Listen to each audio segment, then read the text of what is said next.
Aubrey with Vitality Fitness and Wellness, and I'm coming to you today with some great postural exercises to help improve your posture and help to get rid of any aches and pains that might be happening in your shoulders or even your neck. So sometimes when we are going through life, we do so many things forward, right? We're reading, we're using our phones, we're on our laptops, we're driving, we're cooking. All of these things are forward motions, and many of us can come with some really tightness in through our shoulders and start to get that rounded spine and start to get that forward head. And so one of the best things you can do for your shoulders and for your neck is to open up your chest and open up your posture. So I have a few exercises here today to get you moving with the best posture. You can do these throughout the day as you like, or you can do them in a chunk at a time, up to you.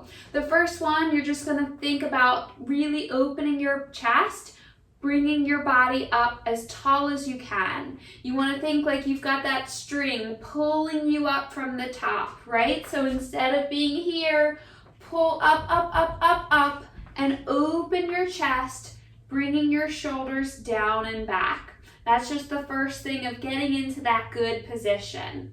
Then the next one is just some easy shoulder rolls backwards. Just some easy shoulder circles. Many of us hold this tension through here, and by the end of the day, our shoulders are all the way up here, and we've got so much tension through this area.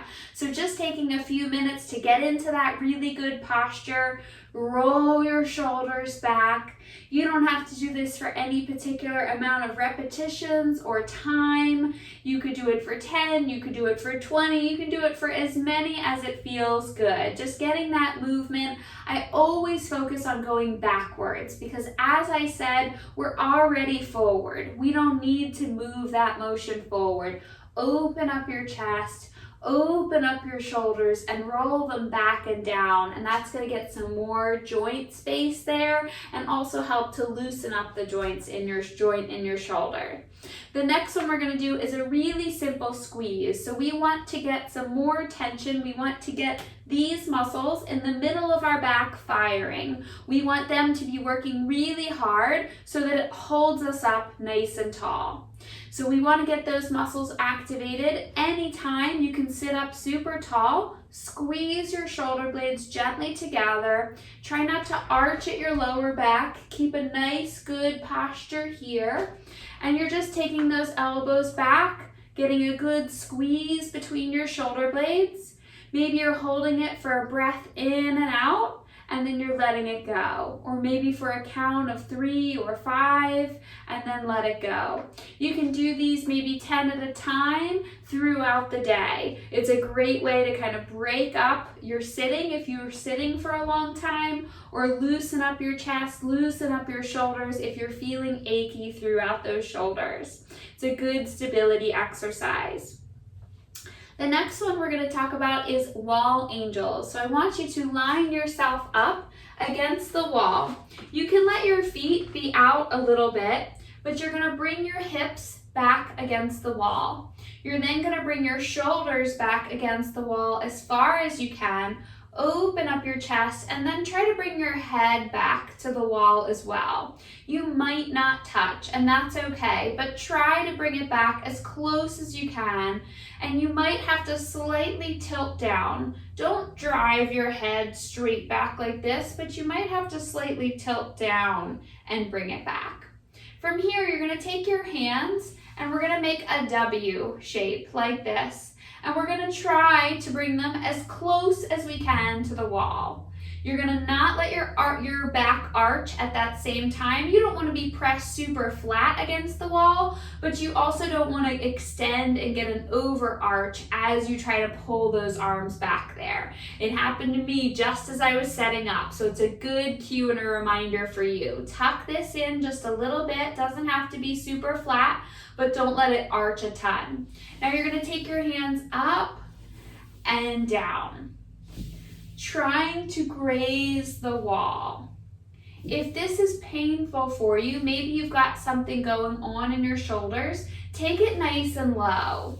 but try to make it like you're making those snow angels, right? So you're keeping that open chest, you're here, you're back against the wall, and you're getting that good activation of these muscles back here, working those shoulder and those postural muscles to keep that nice open chest. And the more open our chest is, the more down and back our shoulders are, the less pressure and the less restriction we have in our shoulder joints. The more rounded forward we are, the less space we have in our shoulder joints, and our tendons and structures through there can be squished and can cause some pain. So we want to open up as much as we can. You could start down low like this, as I mentioned, or you could take it into that W and try to stay close to the wall here and graze along. Your last one is a chest stretch. So as I mentioned, we want to build and get a little bit more tone through our mid-back, and we want to open up our chest and shoulders to keep that nice open posture. So you can go up to a doorway. You can do this one at a time or both hands up, where you're stepping through the doorway, placing your hands on the outer side of the doorway, stepping through, keeping your core muscles in, don't arch at your back, and get a gentle stretch in the front of your chest. You can do it one at a time, where you're bringing your leg forward and one arm up and just leaning in a little bit, getting that nice stretch through here. If it gives you any pinch or problem, lower down your shoulders, your hands and your shoulders a little bit, and try again. You can also get some different angles of the chest muscle by raising and mid and lower, trying that stretch at different heights. So I don't have the perfect doorway here, but I can pretend by using this portion of the door, step forward and get a nice steady stretch. When you're stretching, you want to hold your stretch for 3 to 5 deep breaths. I don't recommend people to hold it for 30 seconds or 60 seconds because they always rush through it. Every single time they rush through it. But if you hold it for 3 to 5 deep breaths in and out, you're going to get some good oxygen to your muscles. Let them truly rest in and relax into the stretch, and you won't rush it. So you can try that stretch several times a day or sneak those in throughout your day. These are great exercises to sneak in throughout your day. And I'll give you a bonus one. This is super easy. It doesn't require anything at all. If you are actively working on your computer, or you've been reading for a long time, or you've been in a position for a long time, what I want you to do is take a breath, look away from the surface that you're working on, find a different focus, and take a big breath in and out. It's so easy, so easy. You don't have to get up, you don't have to walk around, you don't have to hardly change position. But even just changing your focus from the task that you were working on, sitting up tall and taking a big breath in and out can make a big difference in your posture. So feel free to give those exercises a try. Be sure to like and subscribe to this video and my channel for more exercises to keep you feeling strong and healthy.